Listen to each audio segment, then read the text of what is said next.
Member for Noosa.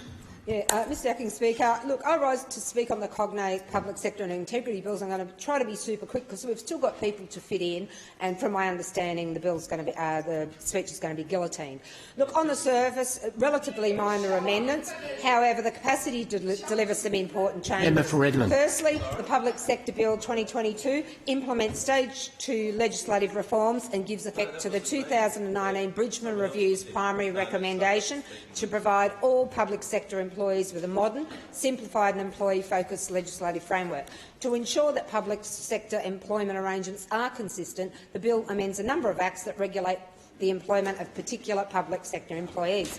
In addition, it establishes public sector employment conditions and arrangements, including those in relation to employment security, with universal application to all public sector employees within the scope of the bill.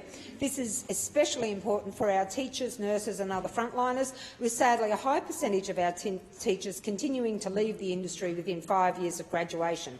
However, from my understanding, this bill would not address the reasons why they continue to leave.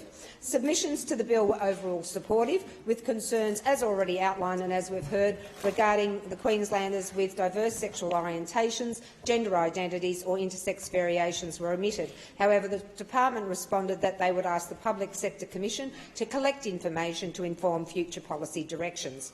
This bill is a welcomed, needed and balanced approach for Queensland's incredible public service, and it's also, it gives the opportunity to move into that efficient, innovative space that has been sought. And let's be honest, we do have some issues, and we need to be open about that without getting angry, to be able to help them to move into that space with the help of the Public Sector Commission.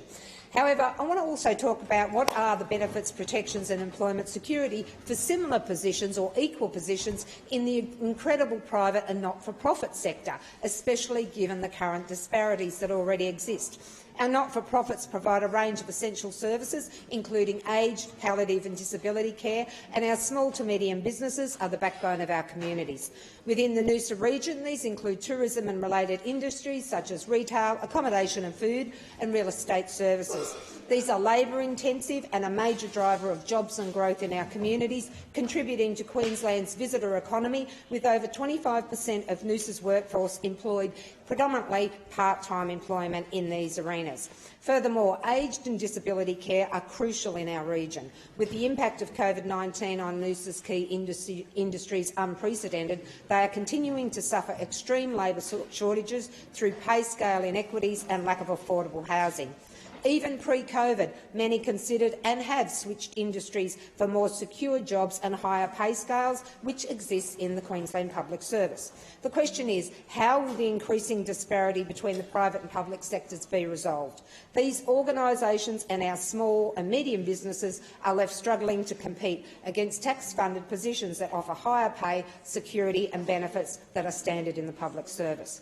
This is inequitable, unfair and needs to be addressed. And yes, we know this is a federal realm. However, we now have a Labor federal government, so let's see some further movement in this space. Now, turning to the Integrity Bill, which proposes to implement some of the recommendations from the cognate report, particularly around the independence of the integrity bodies of the Auditor-General, the Ombudsman and the Integrity Commissioner. There were a handful of submissions, all of which were supportive. The role of parliamentary committees in relation to these integrity bodies is a vital one and was highlighted in the cognate report. It recommended that the independence of integrity bodies in Queensland be enhanced by aligning responsibility for financial arrangements and management practices with the Speaker of Parliament and the appropriate parliamentary committee, rather than the executive government. This is an appropriate and welcome recommendation to address what has been a number of concerns from Queenslanders and MPs. However, how would this be implemented? Funding arrangements would need to be coordinated with the budget process, Treasury would need to brief the committees on any relevant budget parameters, and the committees would need to investigate and provide advice to the Treasury for incorporation into the budget. Similarly, the appointment of the head of an integrity body should be referred to the committee. Importantly, committees should be vested with a power to initiate investigations and reviews of integrity bodies, as the Public Sector Bill proposes for government to do. in order for them to do their oversight role properly, as the current arrangements are insufficient to deliver the responsibility and accountability expected.